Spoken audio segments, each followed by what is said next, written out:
ഇപ്പോൾ ഹെലികോപ്റ്റർ ഉൾപ്പെടെ എത്തി തെരച്ചിൽ നടത്തുന്ന ദൃശ്യങ്ങൾ നമുക്ക് തത്സമയം കാണാൻ കഴിയുന്നുണ്ട്. ഇന്നത്തെ തെരച്ചിൽ അതിവേഗതയിൽ തന്നെ പുരോഗമിക്കുന്നു എന്ന് വേണം കരുതാൻ. മുഹമ്മദ് അസ്ലം ചേരുന്നുണ്ട്. അസ്ലം, തെരച്ചിൽ ഏത് രീതിയിൽ പുരോഗമിക്കുന്നു അവിടെ?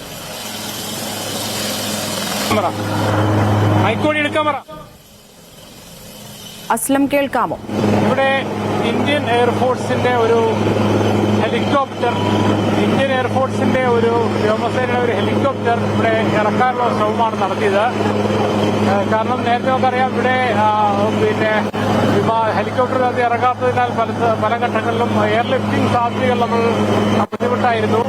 അപ്പോൾ കുറച്ചുകൂടി കാലാവസ്ഥ ഇവിടെ എയർലിഫ്റ്റിംഗിനുള്ള സാധ്യത കണക്കാക്കി എന്ന ഒരു പരിശോധന നടത്തിയാണെന്നാണ് നമുക്ക് ഇവിടെ ഉദ്യോഗസ്ഥരിൽ നിന്നും മനസ്സിലാക്കാൻ കഴിയുന്നത്. ഇവിടെ ചൂരൽമലയിൽ ബെയിലി പാലത്തിന്റെ ചൂരൽമല പുഴയുടെ അപ്പുറം ഭാഗത്തായി അട്ടമലയോട് പോകുന്ന ആ ഭാഗത്താണ്, അവിടെയുള്ളൊരു സ്ഥലത്താണ് ഇറക്കാൻ ശ്രമിച്ചത്. അതേസമയം അവിടെ നമുക്കറിയാം പൂർണ്ണമായി ചെളിയായിരിക്കുന്ന സ്ഥലമാണ്. അതുകൊണ്ട് തന്നെ ഇറക്കാൻ കഴിഞ്ഞിട്ടുള്ളൂ.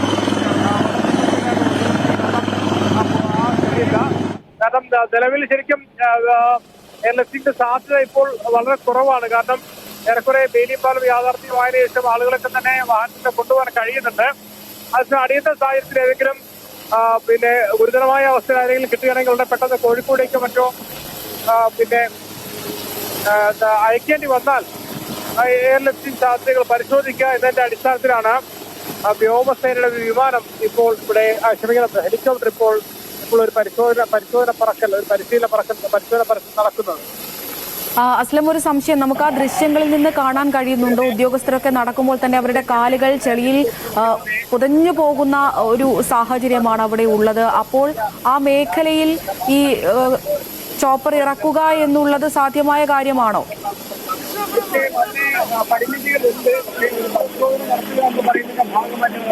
പരിമിതികളുണ്ട്, പക്ഷേ ഒരു പരിശോധന നടത്തുക എന്ന് പറയുന്നതിന്റെ ഭാഗമായിട്ടാണ് വരുന്നത്. അതേസമയം ഇപ്പോൾ തൊട്ടടുത്ത്, അതായത് തീർച്ചയായും എയർഫോഴ്സിന്റെ ഹെലികോപ്റ്റർ ലാൻഡ് ചെയ്തിരിക്കുന്നു. ക്ഷേത്രം നിന്ന തറ, അതാണ് ശരിക്കും ഇപ്പോൾ അതിന് ഉപയോഗപ്പെട്ടിരിക്കുന്നത്. അവിടെ മാത്രമേ ഒരു ഉറപ്പുള്ള തറയായുള്ളൂ. ബാക്കിയെല്ലാ സ്ഥലവും ചെളിക്കെട്ട് നിറഞ്ഞതായിരുന്നു. വ്യോമസേനയുടെ ഒരു ഹെലികോപ്റ്റർ ഈ രക്ഷാദൌത്യം നടത്തുന്ന ചൂരൽമല ക്ഷേത്രം നിൽക്കുന്ന സ്ഥലത്ത് ആ ആൽമരത്തിന്റെ സമീപത്തായി ലാൻഡ് ചെയ്തിരിക്കുന്നു. ആ ക്ഷേത്രം നിൽക്കുന്ന സ്ഥലത്തുള്ള ഒരു തറയാണ് ശരിക്കും അവിടെ ഉറപ്പുണ്ടായിരുന്നത്. നേരത്തെ അവിടെ ഒരു സ്ഥലത്ത് സമീപത്ത് ഇറക്കാൻ ശ്രമിച്ചിരുന്നെങ്കിലും അവിടെ നമുക്ക് ഇറക്കാൻ കഴിഞ്ഞില്ല. കാരണം അവിടെ ചെളി കൂടുതലായിരുന്നു. അതേസമയം ഇപ്പോൾ വ്യോമസേനയുടെ ആ ഒരു ഹെലികോപ്റ്റർ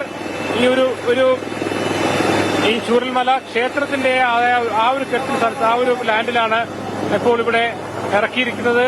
ഏതായാലും അതൊരു പ്രതീക്ഷ നൽകുന്ന കാര്യം തന്നെയാണ്. കാരണം ഏതെങ്കിലും നിലവിലെ അവസ്ഥയിൽ നമുക്ക് യാത്രാ സൗകര്യങ്ങൾ പ്രശ്നമല്ല. കാരണം ചൂരൽമല പാലം വന്നിരിക്കുന്നു, വാഹനത്തിലൂടെ ആളുകളെ കൊണ്ടുപോവുകയും വരികയൊക്കെ ചെയ്യാം. അതേസമയം ഏതെങ്കിലും ഗുരുതര രോഗികളുണ്ടെങ്കിൽ, കോഴിക്കോട് മെഡിക്കൽ കോളേജിലേക്ക് എങ്ങാനും എത്തിക്കേണ്ട രോഗികളുണ്ടെങ്കിൽ അവരെ എത്തിക്കുന്നതിന് ശരിക്കും അത് സഹായകരമാക്കും. അതുകൊണ്ട് തന്നെ ഈ ഒരു പരിശോധന നടത്തിയതും അത്തരമൊരു കാര്യം നടത്തിയതായാലും വളരെ പ്രതീക്ഷ, ഈ രക്ഷാദൌത്യത്തിനിടെ പ്രതീക്ഷ നൽകുന്ന ഒരു കാര്യം തന്നെയാണ്. നമുക്കറിയാം, എല്ലാ സേനാ വിഭാഗങ്ങളും, നാവികസേനയും കരസേനയും വ്യോമസേനയും ഒക്കെ തന്നെ ഈ ദൌത്യത്തിന്റെ ഭാഗമായി മാറുന്നുണ്ട്. അതിന്റെ ഭാഗമായി വ്യോമസേന ഒരു ഹെലികോപ്റ്റർ കൂടി ഇവിടെ എത്തിച്ചേർന്നിട്ടുണ്ട്. അടിയന്തരമായ ദൌത്യങ്ങൾ ഇതിനില്ല, നിലവിലെ അവസ്ഥയിലില്ല. എന്നാൽ പോലും ഇത്തരമൊരു സാധ്യത ഉണ്ടെങ്കിൽ സ്വാഭാവികമായും അത് നമുക്ക് ഏതെങ്കിലും അത്യാവശ്യ ഘട്ടത്തിൽ വിനിയോഗിക്കാനും കഴിയും. വ്യോമസേനയുടെ ഹെലികോപ്റ്റർ ഇറങ്ങിയിരിക്കുകയാണ്. അത് ചൂരൽമല ക്ഷേത്രത്തിന്റെ ആ കെട്ടിലാണ്. ഈ അപകടം കഴിഞ്ഞപ്പോൾ തന്നെ ഈ എയർലിഫ്റ്റ് സാധ്യതകളൊക്കെ തന്നെ പരിശോധിച്ചതാണ്. എന്നാൽ ചോപ്പറിന് അവിടെ ഇറങ്ങാൻ പറ്റിയ ഒരു സാഹചര്യമല്ലായിരുന്നു ഇത്രയും ദിവസം ഉണ്ടായിരുന്നത്. വലിയ രീതിയിൽ ചെളിയും മണ്ണും ഒക്കെ കുത്തിയൊലിച്ച് നിൽക്കുന്ന ഒരു സാഹചര്യമാണ് ഇപ്പോൾ. ചൂരൽമലയിൽ വേലി പാലത്തിനടുത്ത അമ്പലം ഉണ്ടായിരുന്ന, ക്ഷേത്രം ഉണ്ടായിരുന്ന തറയിൽ ഇപ്പോൾ ചോപ്പർ ഇറക്കാൻ കഴിഞ്ഞിട്ടുണ്ട് എന്നുള്ളത് ആശ്വാസകരമായൊരു കാര്യം തന്നെയാണ്.